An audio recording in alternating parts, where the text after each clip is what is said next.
Hi friends, welcome back to Viji's school cooking. எல்லோரும் எப்படி இருக்கீங்க? சேஃபாக இருக்கீங்களா? இன்றைக்கி நம்ம சேனலில் முட்டை வச்சு ஒரு சூப்பரான டிஃப்ரெண்ட்டான சைட் டிஷ், ரொம்ப டேஸ்ட்டாக இருக்கும். இது முட்டையில் தான் செஞ்சோம் அப்படின்னு யாராலையுமே கண்டுபிடிக்க முடியாது. அப்படி ஒரு சூப்பரான சைட் டிஷ் எப்படி செய்யலான்னு வீடியோக்குள்ளே போய் பார்க்கலாம். நம்ம சேனலை சப்ஸ்கிரைப் பண்ணலன்னா சப்ஸ்கிரைப் பண்ணிவிட்டு பாருங்கள்.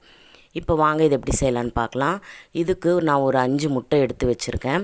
கூடவே பார்த்திங்கன்னா இது போல் ஒரு ஸ்டீல் பாக்ஸில் நீங்கள் எண்ணெய் தடவிட்டு ரெடியாக எடுத்து வச்சுருங்க. ஏன்னா இதில் நாம் இதை பேக் பண்ண போகிறோம், அதாவது ஸ்டீம் குக் பண்ண போகிறோம். இப்போ இந்த முட்டையில் சில மசாலா சேர்த்துக்கலாம். அதுக்கு ஒரு பிஞ்ச் அளவுக்கு உப்பு சேர்த்துக்கோங்க, ஒரு பிஞ்ச் அளவுக்கு மஞ்சள்தூள் சேர்த்துக்கோங்க, ஒரு ஸ்பூன் அளவுக்கு சிக்கன் மசாலா சேர்த்துக்கோங்க. சிக்கன் மசாலா இருந்தால் சேர்த்துக்கோங்க, இல்லைன்னா நீங்கள் குழம்பு மிளகாய்த்தூள் சேர்த்துக்கலாம். கூடவே ஒரு ஸ்பூன் பெப்பர் பவுடர் சேர்த்துட்டு நல்லா இது போல் விஸ்கு வச்சு நல்லா அடித்து விட்டுருங்க. இது போல் விஸ்கு வச்சு அடிக்கும் போது நம்மளுக்கு முட்டை நல்லா ப்ளஃபியாக கிடைக்கும். அடுத்ததாக இது கூட மிளகாய்த்தூள் ஒரு ஸ்பூன் அளவுக்கு சேர்த்துட்டு மறுபடியும் நல்லா விஸ்க் பண்ணுங்கள்.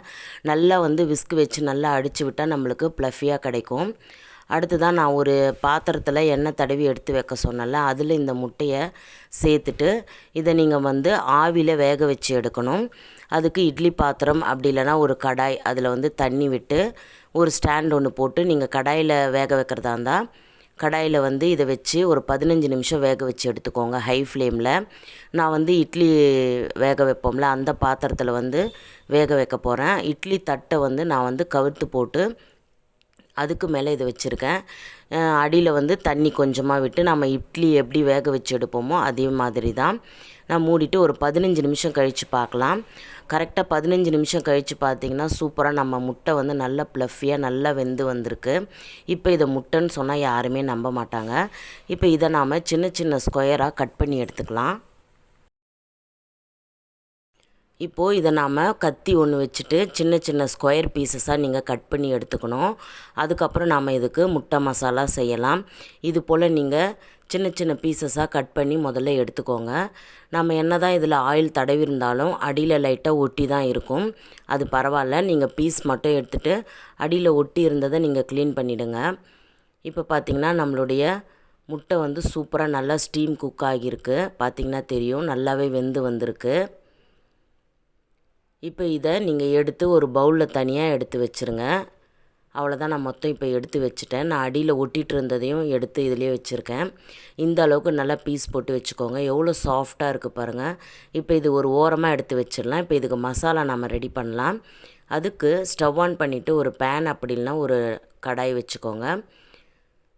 இதில் ஒரு 3 டேபிள் ஸ்பூன் அளவுக்கு ஆயில் சேர்த்துக்கலாம். ஆயில் கொஞ்சம் எக்ஸஸாக சேர்த்திங்கன்னா ரொம்பவே டேஸ்ட்டாக இருக்கும். அதனால் நான் ஒரு 3 டேபிள் ஸ்பூன் அளவுக்கு ஆயில் சேர்த்துக்கிறேன்.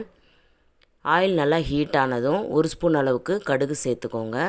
கடுகு நல்லா பொரியட்டும். கடுகு நல்லா பொரிஞ்சு வந்ததுக்கப்புறம் ஒரு ஸ்பூன் அளவுக்கு சோம்பு சேர்த்துக்கலாம்.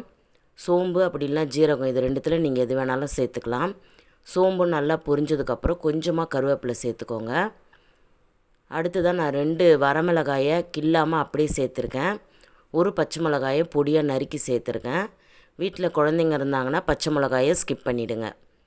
அடுத்ததாக ஒரு பெரிய வெங்காயத்தை நல்லா பொடியாக நறுக்கி இதில் சேர்த்துக்கலாம். இப்போ இது எல்லாத்தையுமே நீங்கள் லைட்டாக வதக்கிடுங்க. வெங்காயம் ரொம்ப வதங்கணும் அப்படின்னு அவசியம் கிடையாது. ஜஸ்ட் இந்த கண்ணாடி பதம் அளவுக்கு வதங்கினாலே போதும். ரொம்ப கோல்டன் ப்ரௌன் கலர்லலாம் வதங்கணும் அப்படின்னு அவசியம் இல்லை. இப்போ வெங்காயம் ஓரளவுக்கு வதங்கிடுச்சு. இப்போ ஒரு ஸ்பூன் அளவுக்கு இஞ்சி பூண்டு பேஸ்ட்டு சேர்த்துக்கலாம். உங்கள்கிட்ட இஞ்சி பூண்டு பேஸ்ட்டு இல்லை அப்படின்னா இஞ்சி தனியாக பூண்டு தனியாக சின்ன சின்ன பீசஸாக கட் பண்ணி கூட நீங்கள் இதில் சேர்த்துக்கலாம்.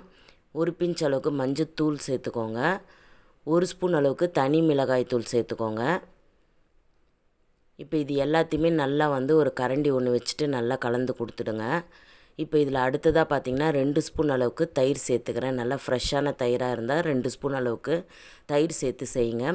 தயிர் சேர்த்து செய்யும்போது இந்த டிஷ் இன்னும் கொஞ்சம் டேஸ்ட்டாக இருக்கும். பார்க்குறதுக்கு ரெஸ்டாரண்ட் ஸ்டைலில் எப்படி சர்வ் பண்ணுவாங்களோ அந்த மாதிரி இருக்கும் நம்மளுக்கு ஃபினிஷிங்கில். இப்போது அடுத்ததாக பார்த்திங்கன்னா நாம் கொஞ்சமாக தண்ணி விட்டு இந்த மசாலாலாம் ட்ரையாக இருக்குது. கொஞ்சம் தண்ணி விட்டு இதை ஒரு தொக்கு பதத்துக்கு நாம் நல்லா வந்து மிக்ஸ் பண்ணிவிட்டு வேக வச்சு எடுக்கணும். நல்லா வெந்ததுக்கப்புறம் நீங்கள் ஒரு 1/4 ஸ்பூன் அளவுக்கு உப்பு சேர்த்துக்கோங்க. உப்பு வந்து டேஸ்ட்டு பார்த்துட்டு உங்களுக்கு எப்படி தேவையோ அந்த அளவுக்கு நீங்கள் சேர்த்துக்கோங்க. எனக்கு ஒரு 1/4 ஸ்பூன் அளவுக்கு தேவைப்பட்டது, நான் சேர்த்துக்கிட்டேன். இப்போ இது எல்லாத்தையுமே நல்லா கலந்து கொடுத்துருங்க. இது நல்லா வந்து மிக்ஸ் ஆகி ஒரு தொக்கு பதத்துக்கு வரணும். தொக்கு பதத்துக்கு வந்ததுக்கப்புறம் நாம் கட் பண்ணி எடுத்து வச்சுருந்த அந்த முட்டை பீசஸை இதில் சேர்த்துக்கலாம். இதில் கவனிக்க வேண்டியது என்னென்னு பார்த்தீங்கன்னா, முட்டை பீஸ் சேர்த்ததுக்கப்புறம் ரொம்பவே வந்து நீங்கள் ஜென்டிலாக வந்து மிக்ஸ் பண்ணணும். ரொம்ப போட்டு அப்படியே இது பண்ணிங்கன்னா நல்லா வந்து உடஞ்சி போயிடும். அப்போ நம்மளுக்கு பீஸ் மாதிரி கிடைக்காது. அதனால் கொஞ்சம் மெதுவாக ஸ்லோவாக கொஞ்சம் நீங்கள் வந்து அந்த முட்டை உடையாமல் நீங்கள் வந்து மிக்ஸ் பண்ணிக்கணும். இதை வந்து நீங்கள் ஒரு 5 நிமிஷம் நீங்கள் மிக்ஸ் பண்ணால் போதும், மீடியம் ஃப்ளேமில் வச்சுட்டு. ஃபைனலாக ஒரு ஸ்பூன் அளவுக்கு பெப்பர் சேர்த்துக்கலாம். மிளகுத்தூள் சேர்த்துட்டு இறக்கும்போது கொஞ்சமாக கொத்தமல்லி சேர்த்து நீங்கள் இறக்கிக்கலாம். ரொம்ப டேஸ்ட்டாக இருக்கும். ரொம்ப ஒரு டிஃப்ரெண்ட்டான சைட் டிஷ் இது. இதை நீங்கள் பார்த்தீங்கன்னா வந்து ரசம், சாம்பார் சாதம் இதுக்கெல்லாம் சூப்பரான சைட் டிஷ் இது. அப்படியே கூட குழந்தைங்கக்கிட்ட கொடுத்திங்கன்னா சாப்பிடுவாங்க, அவ்வளோ டேஸ்ட்டாக இருக்கும். இப்போ ஃபைனலாக கொத்தமல்லி தூவிட்டு நான் சர்வ் பண்ணுறேன். ரொம்ப டேஸ்ட்டான முட்டை சுக்கா இப்போ ரெடி ஆகிடுச்சு. இப்போ இதை நீங்கள் வேறு ஒரு பிளேட்டில் வந்து சர்வ் பண்ணலாம்.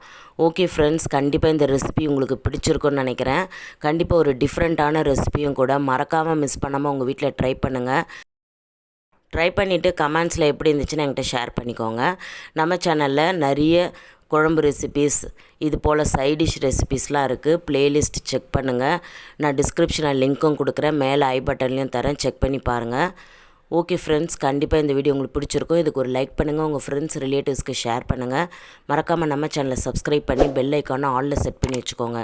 அப்போ தான் நான் போடுற இன்ட்ரெஸ்டிங்கான வீடியோ உங்களுக்கு உடனுக்குடன் நோட்டிஃபிகேஷனாக வரும். நீங்கள் பார்த்து என்ஜாய் பண்ணலாம். நெக்ஸ்ட் ஒரு இன்ட்ரெஸ்டிங்கான வீடியோவில் சந்திக்கிறேன். Until then, it's bye from Vijay. Thanks for watching.